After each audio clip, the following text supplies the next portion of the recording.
सबसे पहले तो रमाकांत पांडे जी, आपका बहुत बहुत स्वागत है हमारे कार्यक्रम में। नमस्कार, धन्यवाद आपको। और आपको आचार्य रेवा प्रसाद द्विवेदी सम्मान से विभूषित किया गया है उत्तर प्रदेश की एक समिति द्वारा। इसके लिए हम आपको बहुत बहुत बधाई देना चाहते हैं। धन्यवाद। इस उपलब्धि पर क्या कहना चाहते हैं जो आपको मिली है? संजय जी, आचार्य रेवा प्रसाद द्विवेदी जो है, वो आपको बता दूं कि वो काशी में पदस्थ थे, काशी हिंदू विश्वविद्यालय में, लेकिन वो मध्य प्रदेश की ही विभूति थे। अच्छा। नादनेर एक यहीं पर गांव है, रायसेन जिले में, नर्मदा के तट पर, वहाँ के वो निवासी थे। और जो 20वीं 21वीं शताब्दी की जो संस्कृत की आचार्य परंपरा है, उसके वो मूर्धन्य मनीषी थे। वो शास्त्रकार भी थे और महाकवि भी थे संस्कृत के। और उन्हें राष्ट्रपति पुरस्कार, साहित्य अकेडमी पुरस्कार, हजारों पुरस्कार देश विदेश से मिले हुए हैं। तो कोई भी पुरस्कार उतना महत्वपूर्ण नहीं होता जितना इस पर महत्वपूर्ण होता है कि वो किसके नाम पर और किसे दिया गया। तो हम लोग उनके शिष्य भी रहे और उन्हीं की परंपरा के हम लोग अनुयायी हैं अध्ययन के। तो मेरे लिए गौरव की बात यह है कि वो हमारे गुरु हैं और जो समिति है उस समिति ने हमें उस योग्य समझा और वो पुरस्कार दिया। इसलिए गुरु जी का प्रसाद है वो हमारे लिए। और मुझे लगता है कि मेरे ब्याज से वो हमारे जो साहित्य के अध्येता हैं उन सब के लिए एक प्रसाद है वो। बिल्कुल सही कहा पांडे जी आपने कि किसी ऐसी हस्ती के नाम पर हमें जब सम्मान मिलता है जिसका हर कोई गुणगान करता है तो हमें एक गौरव की अनुभूति होती है। और आप पिछले लंबे समय से साहित्य से जुड़े हुए हैं, आप नाट्य निर्देशक भी हैं, आपने संस्कृत के उत्थान के लिए भी बहुत काम किया है। आपके सानिध्य में कई विद्यार्थियों ने शोध किए हैं और आपने भी बहुत कुछ ग्रंथ लिखे हैं। ये सारा कुछ करने के पीछे प्रेरणा आपको कैसे मिली? यदि हम अतीत में जाएं तो कैसे आप उसको बयां करना चाहते हैं हमसे? कहाँ से आपकी शुरुआत हुई? वास्तव में मेरी शुरुआत को अगर हम देखें तो सबसे पहले शुरुआत की पृष्ठभूमि घर से बना करती है। मैं जिस वंश में पैदा हुआ चित्रकूट में, हम लोग हमारा जो परिवार था वो पीढ़ियों से संस्कृत परिवार था। शास्त्रों का अध्ययन हमारे यहाँ होता था। और मैं आपको बताऊं कि मेरे जो पितामह बाबा जी जो थे वो अपने घर में बटुओं को रह करके और पढ़ाते थे। हमारी दादी उन्हें भोजन कराती थी। जो प्राचीन गुरुकुल पद्धति थी वो वैसी पद्धति मेरे यहाँ थी।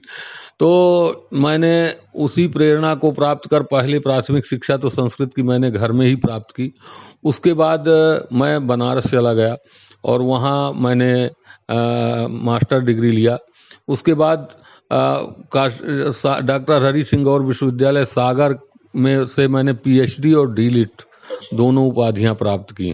तो संस्कृत की जो पारंपरिक शिक्षा पूरी तरह है वो मैंने काशी से, वाराणसी से प्राप्त की। और उसमें बहुत गुरु हैं जिनसे मैंने थोड़ा व्याकरण भी पढ़ा, न्याय भी पढ़ा, साहित्य भी पढ़ा और काव्य रचना भी सीखी। तो उन गुरुओं की परंपरा में मूर्धन्य जो विद्वान थे आचार्य रेवा प्रसाद द्विवेदी थे, उनके चरणों में बैठकर भी कुछ पढ़ने का मुझे सौभाग्य प्राप्त हुआ था। तो इसलिए जब समिति की घोषणा हुई और पतंजलि की जन्म जयंती पर वो दिया गया, महर्षि पतंजलि जो योग के भी हैं, आयुर्वेद के भी हैं और व्याकरण के भी हैं, तो उनकी जन्म जयंती पर एक काशी में एक कुआं है जिसे नागकूप कहते हैं। तो नागकूप का मतलब ये है कि एक वहाँ किंवदंती है कि पतंजलि जब यहाँ अध्यापन करते थे तो इसी कुएं में निवास करते थे नाग के रूप में। और 1000 फनों से फिर वो उपदेश दिया करते थे व्याकरण महाभाष्य का। तो ये हमारे यहाँ है। तो उसको उत्तर प्रदेश सरकार ने और जो वहाँ की विद्वत काशी विद्वत परिषद है उसने पुनर्जीवित किया है और लगभग 50 साल से वो पूरी तरह प्रचार प्रसार में है। तो पूरे राष्ट्रीय स्तर पर वो विद्वानों का चयन करते हैं संस्कृत के क्षेत्र में जो कार्य कर रहे हैं और उनको बुला करके फिर एक बड़ी कमेटी होती है, उससे चयनित होकर के और तब उसे वो पुरस्कृत करते हैं। आपने अतीत के बारे में काफ़ी जानकारी दी और आपने चित्रकूट का जिक्र किया और उसके बाद वाराणसी का जिक्र किया। आप ऐसे स्थानों पर रहे हैं जहां पर साहित्य और संस्कृति की मतलब एक अनूठी विभूतियां नज़र आती हैं, वहां से निकल कर आप आए हैं। और जब आपने केंद्रीय संस्कृत विश्वविद्यालय के संस्थान के निदेशक का पद संभाला तब मैंने देखा कि आपने काफ़ी नवाचारों पर बल दिया है। तो इसके पीछे आपकी मूल भावना क्या रही है? किस तरह से आप कुछ एक बेहतर दिशा में काम करना चाहते हैं? मैं क्या, भारत सरकार इस समय ये चाह रही है कि जो हमारी भारतीय ज्ञान परंपरा है वो जहाँ जहाँ निहित है वो युगानुरूप बन करके आए, जिससे कि मतलब कहीं वो दबी पड़ी है उसको ऊपर हम लाएं। क्योंकि आप देखिए कि हमने अब जो आधुनिक ज्ञान विज्ञान है हमारा, उससे हमने शारीरिक आराम तो पाया, लेकिन जो मानसिक स्थिति है वो सबकी बिगड़ती चली जा रही है। आप देखिए समाज में लोग कितना डिप्रेशन में जा रहे हैं, तरह तरह की बीमारियां लोगों को हो रही हैं। तो जो हमारी भारतीय ज्ञान परंपरा है उसमें निहित तत्व ही न केवल भारत को, पूरे विश्व को वही इस समय शांति प्रदान कर सकते हैं। क्योंकि हमारी संस्कृति है तेन त्यक्तेन भुंजी था, परित्याग पूर्वक किसी चीज का भोग करना, ये हमारी संस्कृति है। सब कुछ जो है वो आपके लिए ही नहीं है, वो हम मिल बांट करके उसका उपभोग करें, ये हमारी संस्कृति है। वसुधैव कुटुंबकम हमारी संस्कृति है। आनो भद्रा कृतवो यंतु हमारी संस्कृति है। तो हम लोगों के जो पूर्वज हैं, ऋषि महर्षि हैं, उन्होंने कभी अपने लिए कुछ नहीं किया, जो किया वो पूरे विश्व के लिए किया। तो ये जो हमारे पूर्वजों का रिक्त है, ये नए माध्यम से सब तक, जन जन तक पहुँचे, ये मेरी धारणा रहती है। तो मैं इसलिए लोक भाषाओं में भी काम करता हूँ और संस्कृत में निहित तत्वों को लोक भाषाओं में अनुदित करके मैं जन जन तक पहुंचाने का प्रयास करता हूं। और भारत सरकार जो राष्ट्रीय शिक्षा नीति 2020 है, उसमें भारतीय ज्ञान परंपरा को जन जन तक पहुंचाने के लिए उन्होंने प्रत्येक सब्जेक्ट को वहां से जोड़ा है कि व्यक्ति कुछ भी पढ़े, कोई दिक्कत नहीं है, लेकिन पढ़ते हुए अपने को जाने, अपनी परंपरा को जाने, अपनी भारतीयता को जाने कि हम भाई भारतीय क्यों हैं। और मैं पिछले कुछ दिनों में मैंने देखा है पंडित जी कि केंद्रीय संस्कृत विश्वविद्यालय की तरफ से आपने नाटकों पर काफी जोर दिया है। विशेष रूप से संस्कृत नाटकों को आप मंचित करने की दिशा में काफी उन्मुख हुए हैं और विद्यार्थियों को भी एक अवसर मिला है जब वो संस्कृत में नाटकों को लोगों तक पहुंचा सकें। तो इसके पीछे क्या वजह रही है? कुछ आपने प्रस्तुतियों को, क्योंकि मैंने देखा है कि आपने कई दूसरे राज्यों तक पहुंचाया। जी जी। नाटक ऐसी चीज है कि वो उसका देख करके और जो चीज आप कठिन समझते हैं वो भी सरल हो जाती है और लोग उसे बहुत अच्छे से समझ जाते हैं और प्रभाव भी छोड़ती है वो लोगों पर। तो नाटकों पर मेरी अभिरुचि बहुत बचपन से रही। मैं चित्रकूट का निवासी हूँ, तो वहाँ रामलीला खूब होते थे और फिर मैं संस्कृत का विद्यार्थी जब हुआ तो मैंने देखा संस्कृत में भी नाटक हैं। तो हमारे गुरुजनों ने संस्कृत की ओर मुझे प्रवृत्त किया। तो पहले खुद मैंने भी कई नाटकों में अभिनय किया है और जब मैं 10वीं में पढ़ रहा था, सबसे पहले संस्कृत में भास के एक सुप्रसिद्ध नाटक स्वप्नवासो दत्तम में मैंने उदयन का रोल किया। बस वहीं से चल पड़ी बात। इसके बाद मैंने जब मैं भोपाल आया, जयपुर में भी मैंने खूब नाटक कराए, दिल्ली में करवाए और तत्कालीन हमारे जो कुलपति थे वेम्पटी कुटुंब शास्त्री और उसके बाद राधा वल्लभ त्रिपाठी जी, उनसे मैंने रिक्वेस्ट किया तो उन्होंने एक संस्कृत नाट्य महोत्सव पूरे अखिल भारतीय स्तर पर मनाया। भोपाल में भी वो 2 बार हो चुका है। तो इसके बाद यहाँ पर हम लोगों ने भोपाल परिसर, चूंकि भोपाल कला की नगरी है, तो यहाँ हम लोगों ने नाट्य शास्त्र अनुसंधान केंद्र खोला और उसमें जो है नाटक, भारत मुनि के नाट्य शास्त्र का पूरा सांगोपांग अध्ययन होता है, उसका प्रैक्टिकल भी कराया जाता है और देश के जो बड़े बड़े मनीषी हैं इस क्षेत्र में कार्य करने वाले, वो उन सबको हम आमंत्रित करते हैं। यहाँ पणिक्कर जी भी आए हैं, यहाँ कमल वशिष्ठ भी आए हैं, यहाँ रतन थ्याम जी भी आए हैं और अभी भी जो आज के लोग हैं वो भी यहाँ आते रहते हैं।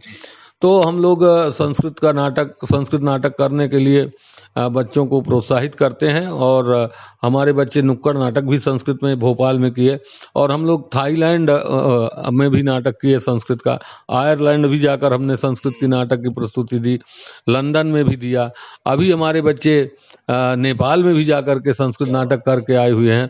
तो हम लोग इस प्रयास में रहते हैं कि ये इस विधा से हम लोगों को अपनी बात बड़े आराम से कह पाते हैं और लोग उसे समझ पाते हैं। और एक शख्सियत जिसकी प्रवृत्ति नवाचार करने की होती है, उसके दिलो दिमाग में कोई ना कोई चिंतन, कोई ना कोई मंथन चलता रहता है।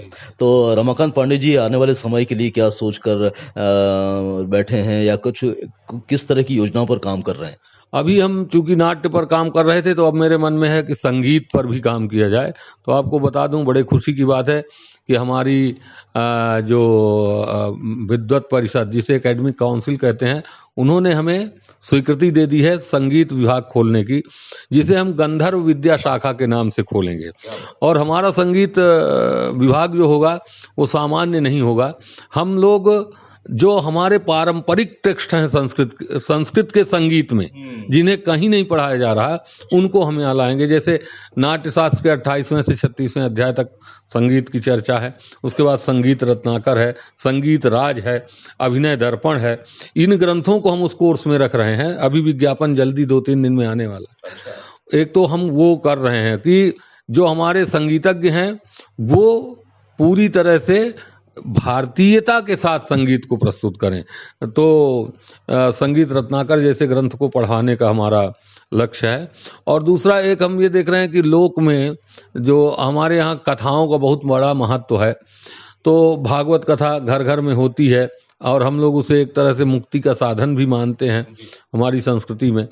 तो जो लोग मान लीजिए कुछ और विषय पढ़े हैं लेकिन भागवत का अध्ययन नहीं किए, तो भागवत के बारे में प्रसिद्धि है विद्यावताम भागवते परीक्षा, विद्वान की भी भागवत में परीक्षा हो जाती है। बड़ा दार्शनिक ग्रंथ है वो।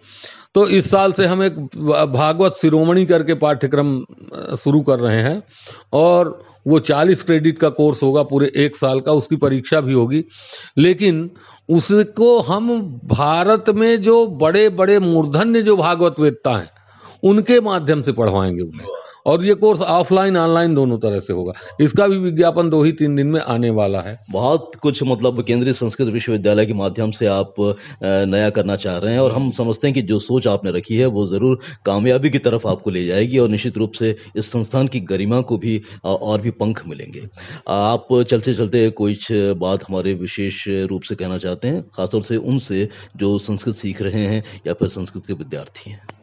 जी, मैं ये कहना चाहता हूँ कि आप कुछ भी पढ़ें, लेकिन अगर आप संस्कृत नहीं जानते तो आप भारत को नहीं जान सकते। क्योंकि भारत की प्राचीनता को अगर जानना है तो आपको संस्कृत पढ़ना ही होगा।